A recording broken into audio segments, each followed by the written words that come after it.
the 12th day of Christmas, my true love gave... 5 most disturbing hunting encounters caught on camera. Go give it a view on his channel. Chilling Scares, one of the best YouTube channels on the planet right now, no joke. Public is a DIY hunting channel based in Missouri. The Hunting Public and again, the other day, I'll say it again, there's no, he don't mess around nothing, he gets straight to business. The second the video's playing, he's already straight to business, man. The Hunting Public is a DIY hunting channel based in Missouri. Their primary focus is to educate new and inexperienced hunters, and most of their content follows a very similar format built around that purpose. Their videos show the hunters going to different locations, finding the game, and usually completing the hunt by the end, all while explaining their thought process at each step in detail. And the video they filmed on September 25, 2022 was meant to be no different. 2 of the channel's hosts, Ted and Nick, were out both hunting deer on public land in their home state. Little did they know, this trip was about to be cut short by the most disturbing encounter they've ever had in the wilderness. The incident happened at roughly 6:45 p.m. while the 2 were hiding in a tree, waiting for a deer, when, out of nowhere, they heard what sounded like a loud scream in the distance. That's a cat.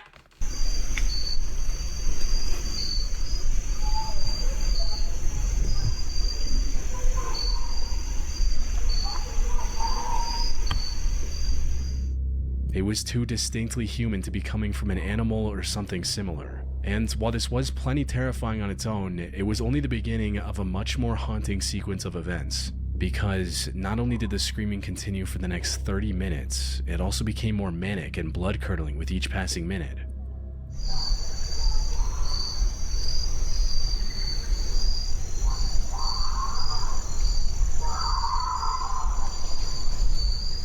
That's just like a demon in them woods. You better leave at that point, cuh.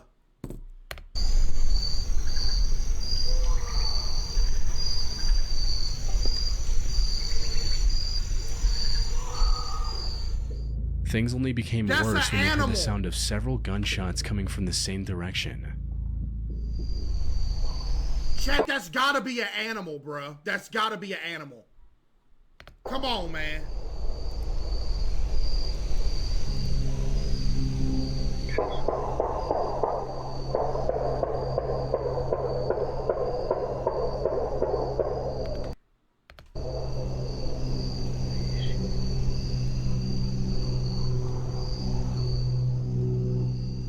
Something not good's going on. You think? Now, all of this still could have had a perfectly reasonable explanation. Maybe the person screaming was being chased by a predator like a black bear and used their firearm in self-defense. However, what made this explanation unlikely were the few coherent words that could be heard in between the screaming, with the voice yelling for help and saying phrases like, "I hate you."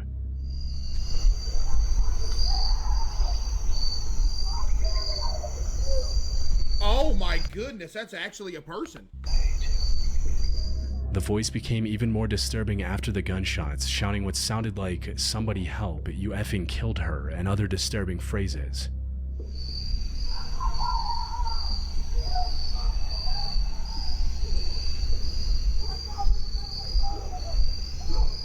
What?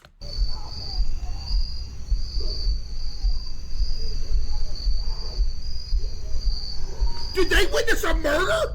In addition to the screaming, shouting, and gunshots, the 2 also heard the sound of multiple cars speeding off, after which everything went silent.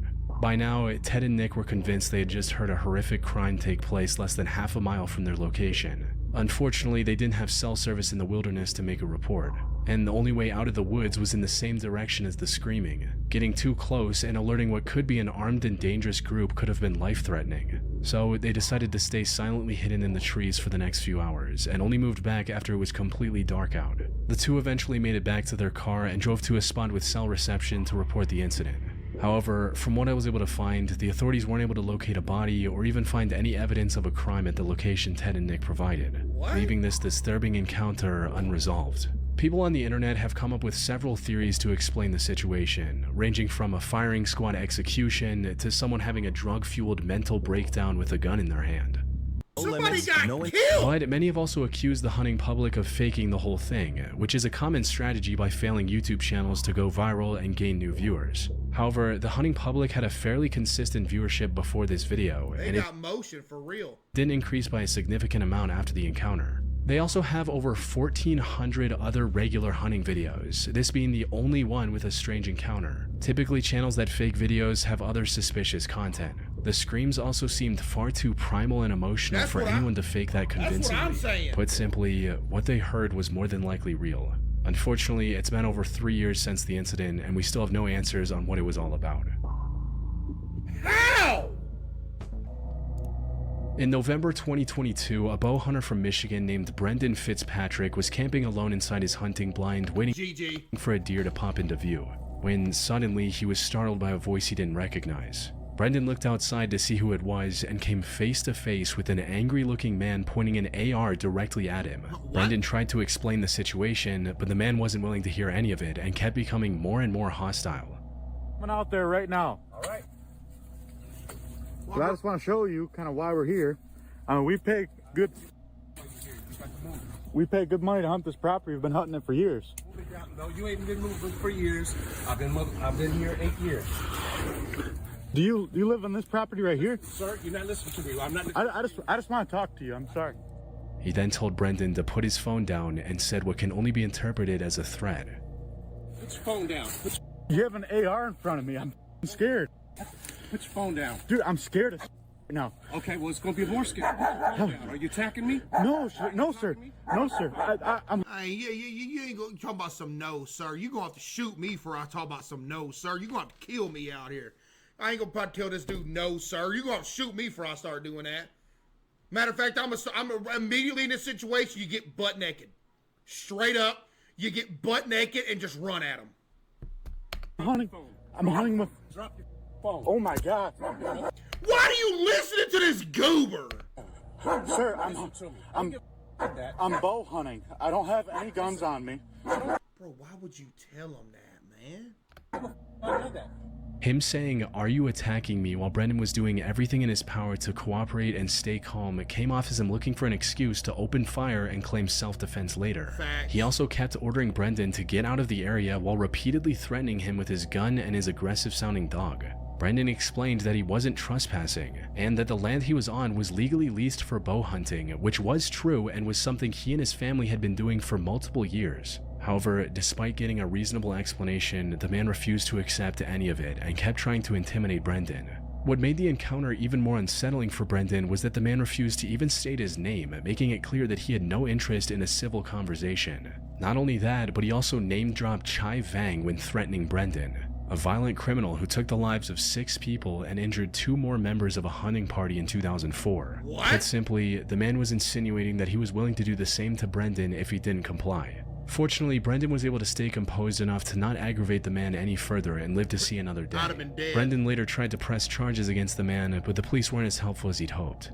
They essentially told him that he didn't have enough evidence to start a criminal case against the man and left it at that. However, that wasn't even the end of it, because a year later, on November 25, 2023, Brendan's brother encountered the same man while hunting in the area.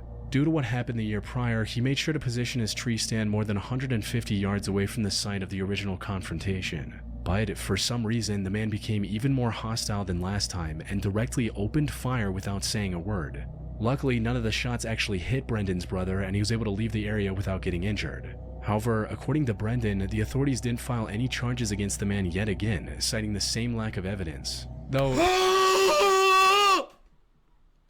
people online suspect that the perpetrator might have connections at the local police department, allowing him to threaten the lives of innocent people and not face any consequences. The only silver lining in this disturbing case is that no one was actually hurt. Brendan and his family have also returned to hunting, likely at a completely different location. What you mean you ain't got no evidence? On September 10, 2024, at approximately 7:45 a.m., 2 fishermen were kayaking down Lake Emery in Franklin, North Carolina, when one of them spotted what appeared to be a log drifting in the water ahead. However, something about it didn't feel right. So, Mark Wilkins paddled closer to take a better look, and that's when he made the horrifying discovery. It wasn't a log at all. In reality, he was staring at human remains that had likely been in the lake for multiple days by that point. He was still a bit unsure and thought that maybe it was some Halloween decoration that had found its way into the lake. But the closer he got, the clearer it became. The remains were certainly real. And after taking a couple of minutes to calm his nerves, Mark dialed 911 and told them about his discovery. I am fishing on Lake Emery and I have come across a dead body. Are you in the water? Yeah, I'm sitting here looking at it.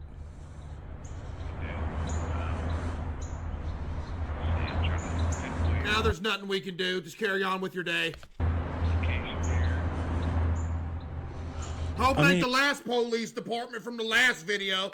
It could, I mean, it looks like a dead body. I mean, there's a hand sticking up. There's a rotted face. I don't know if it's some kind of stupid Halloween spooky thing, but I'm not touching it. So. Now, discovering human remains like this is disturbing enough on its own. But what made this find even more chilling was the dark implications it suggested. You see, authorities had also found the remains of a 19-year-old boy in the same lake just a month earlier. And if the two cases were connected, it meant that there was possibly a serial killer on the loose in the small town of Franklin. While talking to the police, Mark also remembered seeing a pair of Crocs lying near the boat ramp he used earlier that morning, adding another disturbing layer to an already unsettling situation. That said, the reality of this case turned out to be far more tragic than disturbing. The person in the lake was later identified as 50-year-old Ethel Marie Ogle. According to the official reports, there was no foul play involved in her death. R.I.P. At first glance, duck hunting seems like one of the safest hunting styles out there, especially since it doesn't require hunters to spend any time deep in the wilderness where running into angry predators like bears or bobcats is a constant concern. However, duck hunting, just like most other outdoor activities, comes with its own set of risks. Dude, duck hunters, man. No offense if you're a duck hunter, bro, but y'all annoy him. No offense to y'all, bro, but y'all be annoying me so bad. Like, it's so bad. Especially living in one of the, like, duck hunting capitals of the world where I live at, bro. Every time duck season come around, every parking lot filled with nothing but trucks with boats, parking lot filled up, everything just, bro, they everywhere. Every time it's duck season, it just everywhere. Everywhere you go, you got a whole parking lot full of trucks with boats hooked up to them. They everywhere, they pull out front of you. And a lot of them, I ain't saying it's all of them, a lot of them act like they better than everybody else. Man.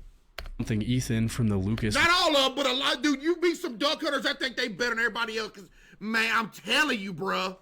Reich's YouTube channel became well aware of in November 2020. He was out hunting ducks... Not all of them, some of them! ...the shotgun early in the morning while the sun was barely up. After staking out on a beach for a few hours and waiting for the ducks to gather, he found a target and managed to shoot it down. The duck fell a bit too far into the water, but without a boat, his only option was to wade into the water to retrieve it.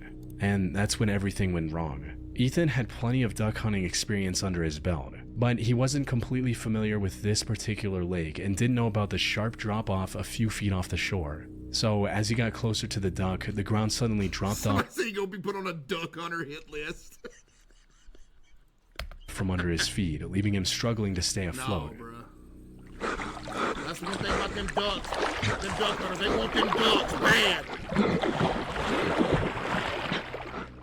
He also knew how to swim, but that wasn't as big of a help as he'd hoped it to be. The biggest issue at hand were his waders. They became filled with water, sinking him deeper while also making it near impossible to move. Dude, that's one of the #1 ways people be drowning when they go out. They wear waders, and if the water gets in your waders, you're almost guaranteed dead for real. Bro, if you ever go out with waders on and the water starts going in them things, dude, bro, it's bad.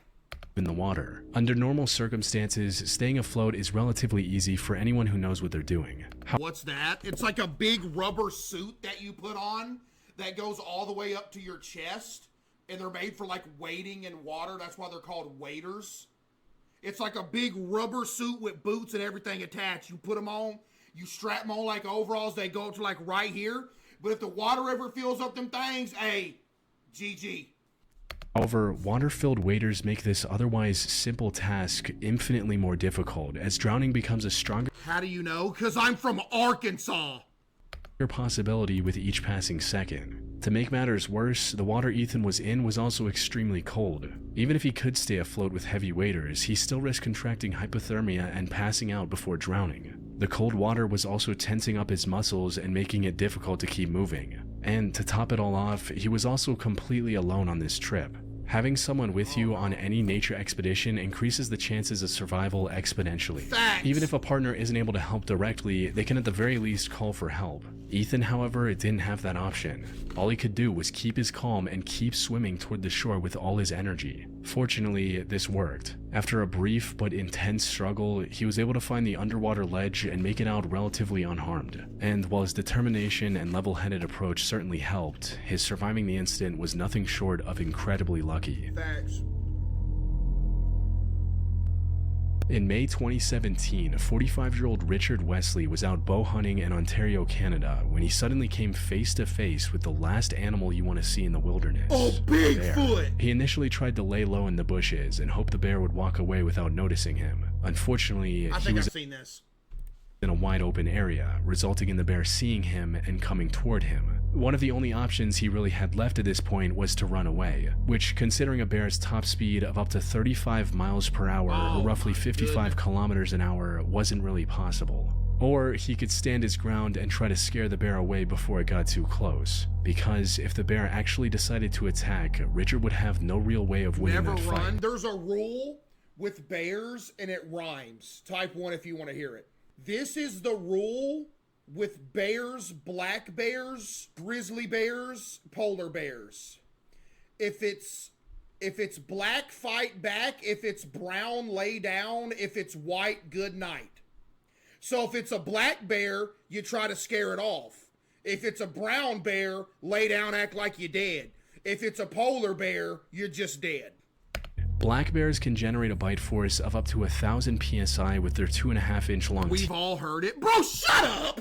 There's people in here that hasn't heard that term. Type 1 if you've never heard that term before, right there. Yeah, look at all them people saying I haven't heard that. That's the easiest way to remember what to do. If you see black bear, fight back. Brown, lay down. White, say your prayers, cause you gonna die. I probably just saved somebody's life. Actually, I probably just saved somebody's life in the future. It could be 10, 20 years from now. I just saved somebody's life. Because you're always going to remember. I don't know much about bears, but I've always remembered that term because it's catchy and it's easy to remember. You know what I mean? So I know what to do. teeth, which is enough to easily fracture a human skull or even sever the head completely from the neck. Adult black bears can also weigh up to 600 pounds or 272 kilograms. In other words, once a black bear is on top of you, there's no practical way to get it off. Plus, the weight alone can also cause a Thank you, CaseOh. There was a bear outside my window right now, and I had no clue what to do. You just saved my life. No need to call me a hero. I'm just doing what I need to do. asphyxiation within seconds. Not to mention the 2-inch long claws that can leave deep lacerations down to the bone. So even if the bear decided to leave Richard alone after a single claw swipe, he would have likely bled out right there before help arrived. With all this in mind, he stood up and tried to intimidate the bear. Unfortunately, this backfired horribly.